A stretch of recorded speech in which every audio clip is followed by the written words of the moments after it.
Okay, welcome English course Q1 to this lesson. It's lesson 3 and it is the lesson that did not take place for you.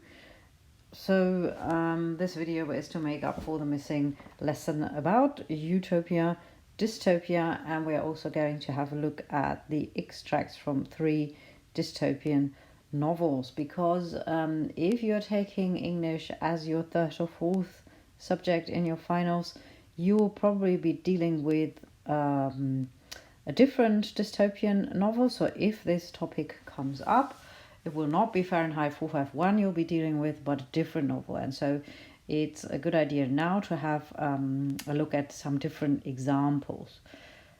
We are first going to talk about the terms utopia and dystopia, and to understand what they actually mean, it's good to have a look at Fahrenheit 451 first. And as sheet 18, that was your homework, actually says that Fahrenheit 451 is like Aldous Huxley's Brave New World or George Orwell's 1984, a dystopian novel. Nevertheless, we also find utopian elements in the texts, and we're going to have a closer look at these terms dystopia and utopia later on. But now we're going to have a look at Fahrenheit 451 in particular. So the main characteristics of the dystopian society described in Fahrenheit 451. So even if you do not know what dystopian really means, you still can come up with some ideas, or you have come up with that in your homework, of characteristics of this certain society. So what is the society actually like? What are its main features? We've already talked about that before, and of course the most important thing that you probably have is that books are burnt, and with that it means that people are not allowed to have their own opinion, they're not allowed to think. So you can write that down, of course, here in number 1.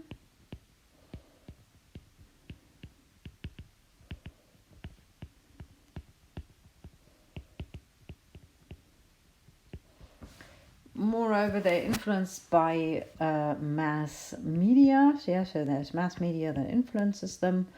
And they're influenced by that as in superficial entertainment. There's no real happiness, as Montag finds out. There's no communication between people, for example, between Montag and his wife. The people are mostly rather empty and superficial, and also it's not possible to trust other people, so there's no trust between relatives, between neighbors. Everyone can phone in the alarm and you're not safe in there.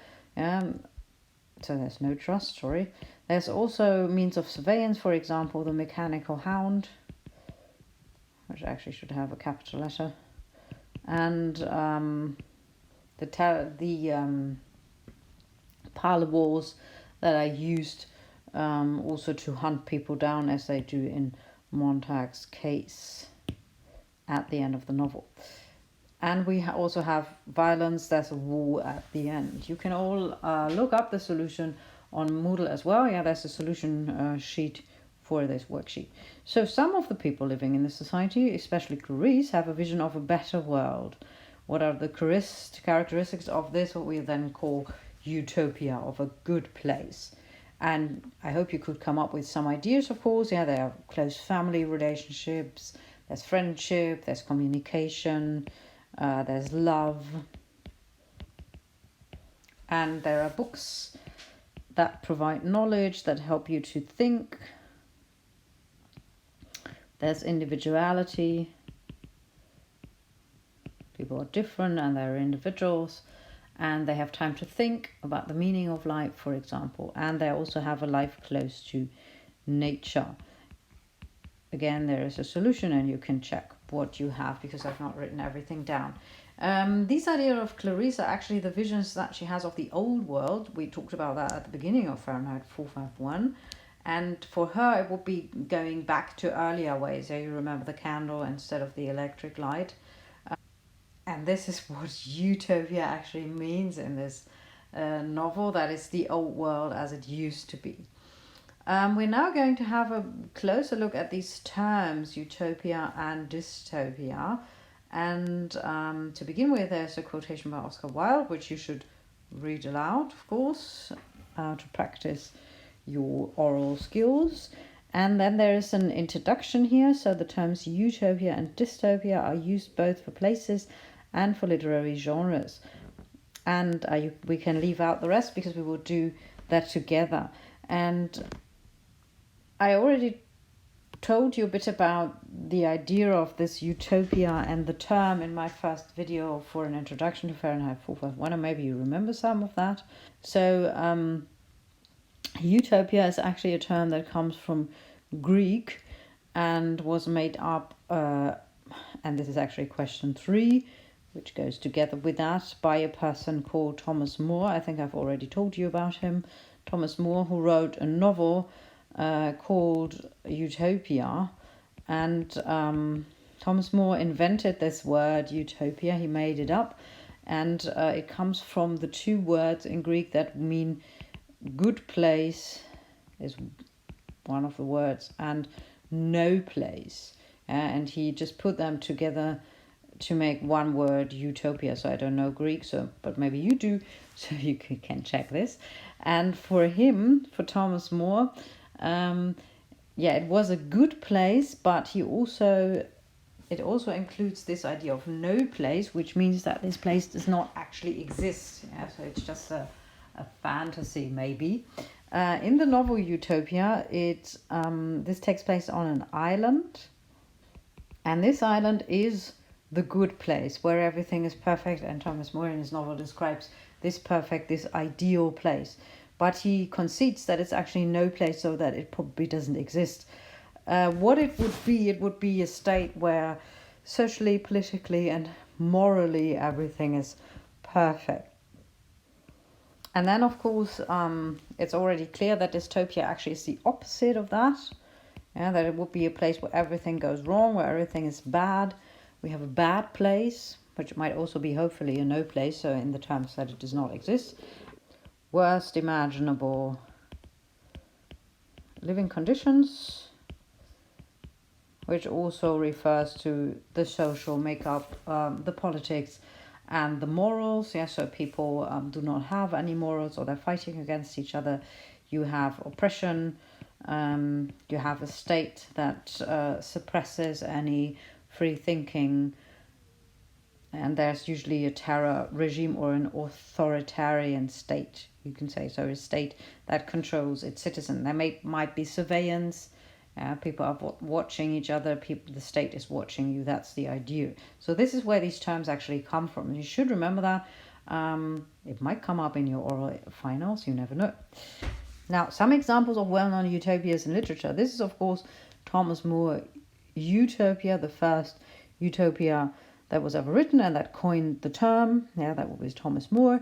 And there might also be Francis Bacon with a novel called New Atlantis. You may want to think about why there are not so many utopian novels. Usually the novels that deal with the future are dystopian, and you may want to spend some thoughts why that is. So why people would rather write dystopian novels.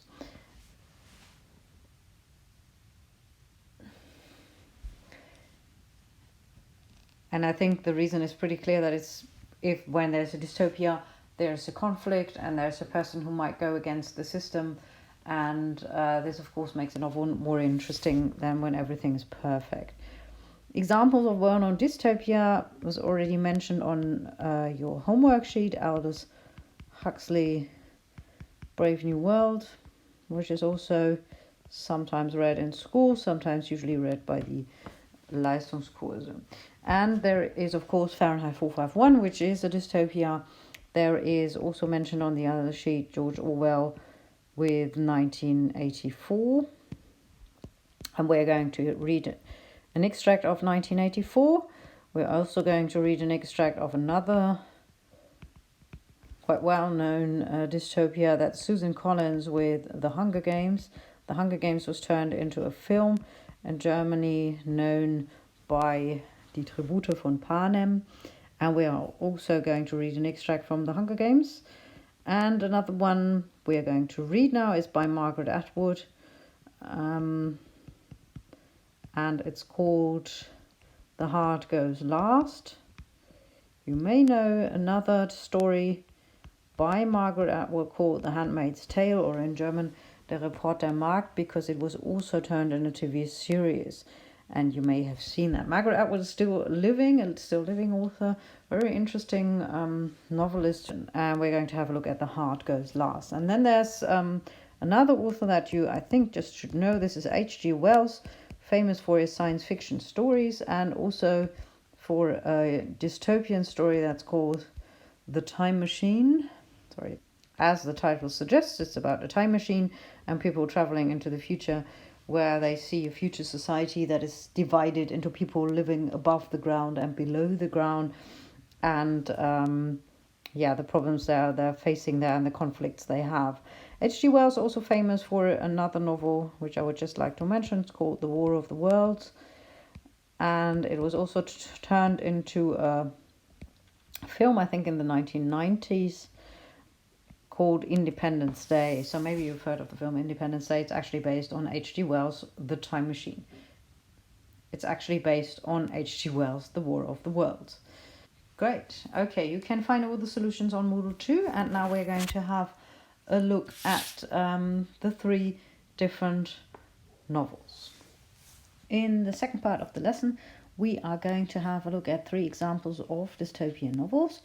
And as I already told you, the first one is George Orwell, 1984, written in 1948. Yeah, so in 1948, George Orwell imagined what the world might be like in 1984.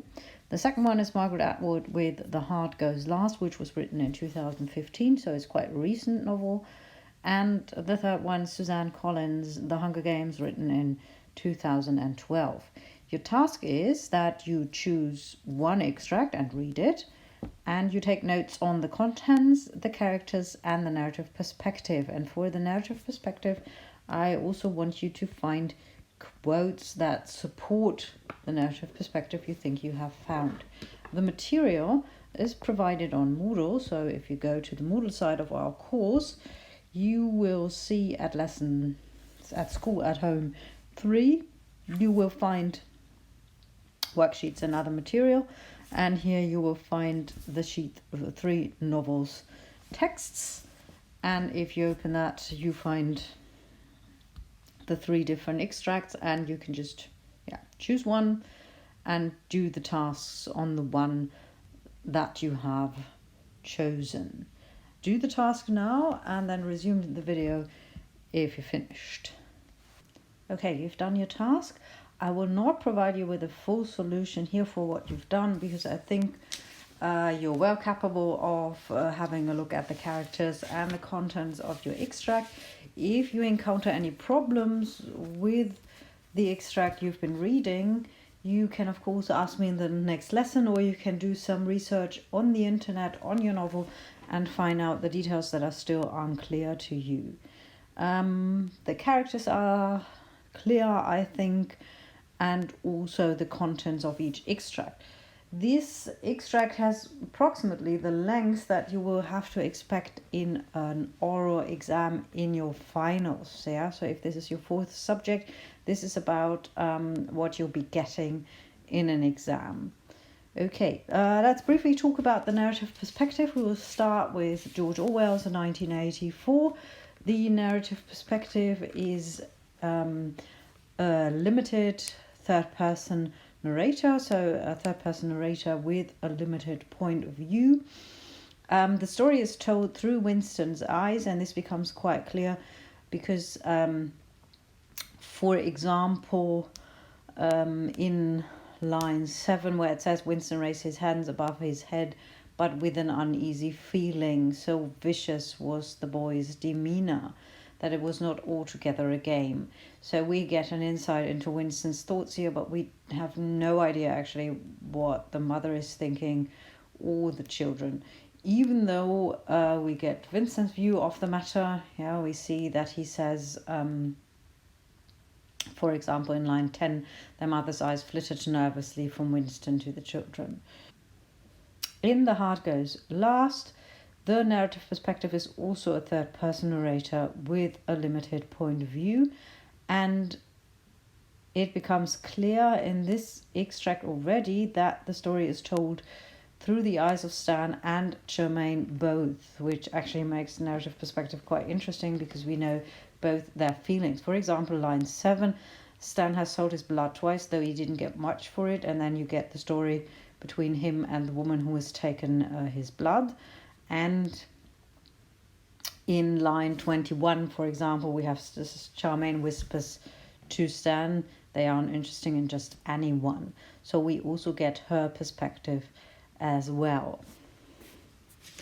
Suzanne Collins, The Hunger Games is a first-person narration with a limited point of view. The narrator, Katniss Everdeen, is a character in the story, and we get the events they're told through her eyes, and we don't get any other perspective, so we only know what is happening when Katniss is present. This becomes clear, for example, in line 8, 9, 8, 7, 8, 9, when she says, even here in the middle of nowhere you worry someone might overhear you, when she talks about how she feels. Or when I was younger I scared my mother to death, things I would blurt out. We also get her perspective here. So I hope you got this correctly, and if there are any further questions I'm very happy to answer them in class. Now the last thing we're going to do today is to have a look at the elements of the different societies, because this is actually quite interesting to compare what these societies are like. And for this you need the worksheet that is also provided on Moodle, and it's the worksheet comparison novel grid PDF.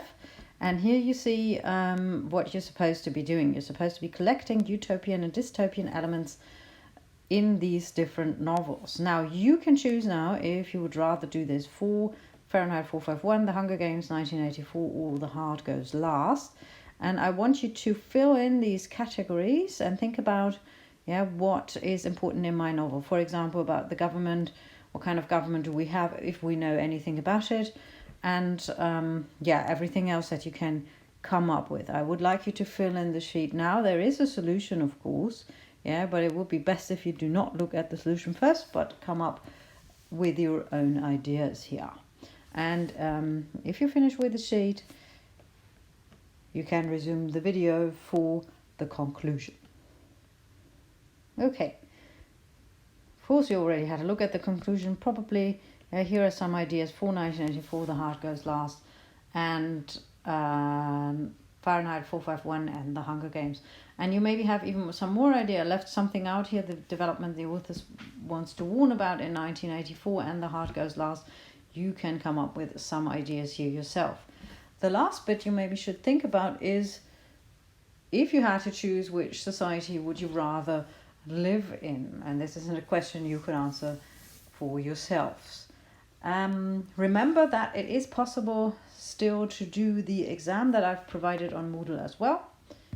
Sorry, it's actually here, the Klausur.